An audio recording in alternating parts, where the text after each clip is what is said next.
I'm dreaming in dreams bigger than me, taking my time, giving to me. Hey y'all, and welcome back to my channel. My name is Linda. This is Nipwood at Home, and today is the long-awaited uranium glass video that I've been saying I was going to put together for you guys. It's not the full collection. I guess I should clarify. This is just what Roger has gotten in the last couple of weeks, and I thought it'd be kind of fun to share because he doesn't often get many pieces. It's really hard to find, and he got one of the pieces off of his unicorn list, so I'm pretty excited about that. So again, I apologize if it looks like I'm rolling my eyeballs. I'm not, but yeah, so I'm pretty excited to share all of that with you. So without further ado, let's get started. Okay, so if you saw my 23rd Street Antique Mall video, then you probably saw how big that store was. And so there were a couple of pieces that Roger was able to get for a pretty good deal at that store. So one of them is from the 1940s, 30s, 40s, and this is an LG Wright daisy and button luncheon plate in the square shape. Isn't that beautiful? And it retails roughly around $65-ish, depending. I mean, a lot of these prices are just kind of, what they are for us around here and stuff. So we did not pay that much. We never pay that much. We're both really cheap collectors. And I know that sounds terrible, but it's true because if you're going to collect glass and stuff, there's just, as hard as it is to find pieces for some things, it's not so hard that you need to pay ridiculous amounts of money, I think. I don't know. It's just part of the fun for us is really the hunt. But if my lighting in here isn't too horrible, hopefully you can see. Isn't that gorgeous? And that's literally the magic of uranium glass. So there's that. Like I said, LG Wright, 1940s, 1930s, somewhere in there. And that pattern is the daisy and buttons. And one of the reasons why he got this one is he actually has a couple of other pieces in that same pattern, and they're beautiful. Okay, next from 23rd Street Antique Mall here in Oklahoma City, he got this. I cannot find a maker on this. There were a lot of different companies that made them. I'm wondering if maybe it's Fostoria just because of the texture of it, but I can't be 100% sure. But it's a peace lily. Isn't that gorgeous? It almost looks like kind of a cornucopia or like a scoop, but I believe it's a peace lily. And it has that kind of opalescent quality to it where it has like see the white, it almost goes to kind of like a custardy glass look. Kind of a more opaque here on the edges, and then that beautiful yellow.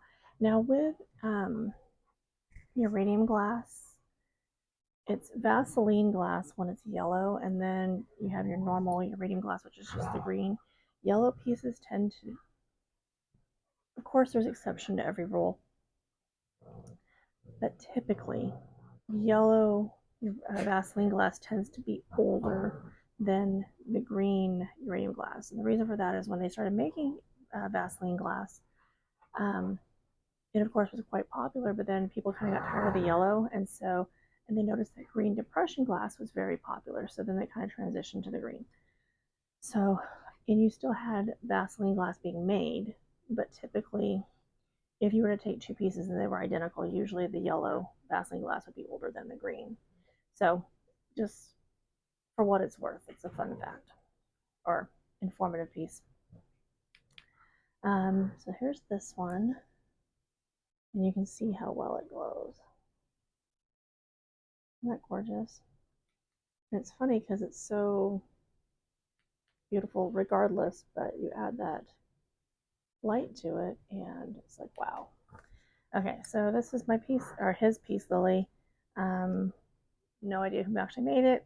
I'm thinking possibly Fostoria, but you know, the Prairie Winds Antique Mall.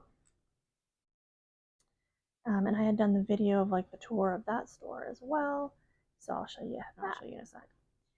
So this one, of course, Fenton Hobnail. It's a fan base. Also has an opalescent quality, so, but of course, we all know Fenton. And I have a video on my channel also about that, the history of Fenton, but check that out. Isn't that gorgeous? Like, oh my gosh, these pieces are so amazing. If you like stuff that glows and you got a black light laying around, you might want to look into some uranium glass. Okay, so this is the other piece from Prairie Winds. Now this is Fostoria opalescent. It's crinkle edge or handkerchief face, I believe is what they're calling them, handkerchief face or bowl. And that's this piece here. He has another handkerchief bowl by Fostoria in a very different shape. One of these days I'll have to actually dig all his pieces out and kind of give you guys a tour of his cabinet, but he's got a lot of stuff packed in there. We're very good at stacking the shelves in our cabinets, and so it's really hard to get everything out. But here's this piece, and it's gorgeous, and it definitely has an opalescent top to it. Beautiful piece, of course. And then you add that black light, and I tell you, it's a whole new world in the land of, glass collecting. It's beautiful. All right, so there's that gorgeous piece.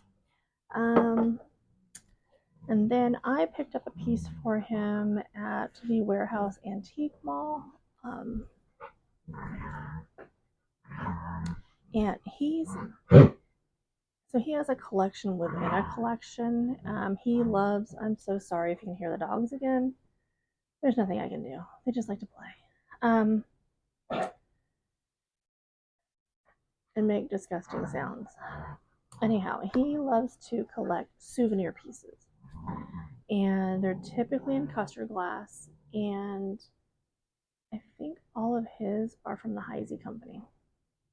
And so Heisey Glass is one that I have not done any kind of information on for you guys because I don't have any. I don't think I have. I think it's one company I don't have any glass for. But Heisey came about in 1896, and they did a lot of.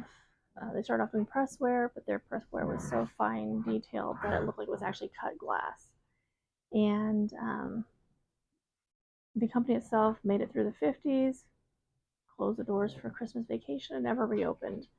And so that's kind of the short and skinny of that one. There's a lot more information, and someday when I'll actually pull out his Heisey collection, and I'll give you a better detailed accounting of their history. But it's kind of interesting. He was an immigrant from Germany, and he did serve with the Union Army during the Civil War.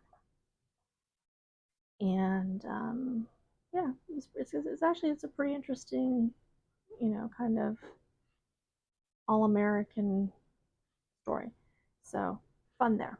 But anyhow, so Roger loves these pieces, and I would love to get a hold of some Michigan pieces for him because he's from Michigan, and we never see any. But anyhow, so I picked this up for him. It reminds me of one of those spittoon things that people would like spit their tobacco gunk into, but it's a toothpick holder. And it says Souvenir, Gibson City, Illinois. And I used to live in Illinois. One of my kids was born in Illinois. My dad's from Illinois, so it's kind of a thing. But he loves these pieces, and he has some that are like super detailed.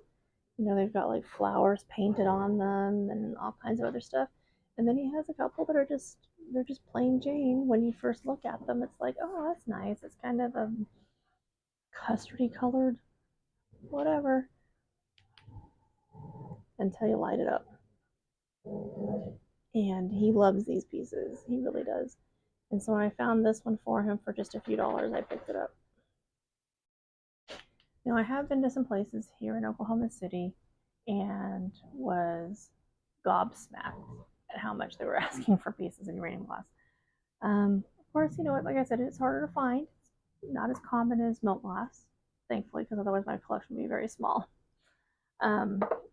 But it's kind of cool. And so, you know, he's slowly kind of getting, like I said, the collection within the collection with the souvenir pieces, but then, you know, other things like the daisy and button pieces and what have you. So, to that end, his final piece for May, I guess we'll call it the May pieces. Although he didn't, I think those were all the May pieces, but this one he actually got just this last day or so ago. So yeah, this was definitely on his wish list. His unicorn, one of his unicorn pieces, he really wants a fishbowl. One of the old like Victorian fish bowls, but in any case, found this and the price was, you couldn't pass it up. Retail, even like, you know, retail, it's $140 for this. We did not pay anywhere near that. Paid $25. And normally he would say no, because $25 to him is like, that's just too much. But had to. Just had to. And I told him to put it at the counter because we were buying it. So anyhow, without further ado, I present to you the Anchor Hocking cookie jar from the 1930s. And the lid's in the original color. I looked it up. Isn't that fun? And this is the one that he got from the antique shop that we have our booth in. Look at how beautiful that is.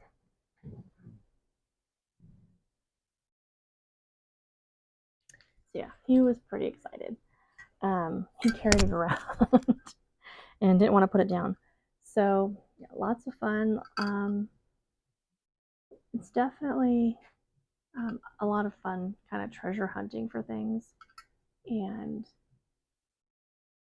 I don't know, will we ever stop collecting glass? Probably not. When we're old and decrepit and our kids have to sort through everything, they're probably going to hate us for it, but that's okay. It'll be fun for them too. So yeah, I think that's it for today's video. I hope you guys enjoyed seeing what he got and just little snippets of information here and there. I will post a picture of all the pieces, like a still shot of all the pieces so you can see them again. But thank you guys so much for being here. And as always, remember to collect what you love what you collect. And until next time, I love you guys and I'll see you soon. Bye. I'm dreaming in dreams bigger than me, taking my time, giving to me, paint my life into a masterpiece.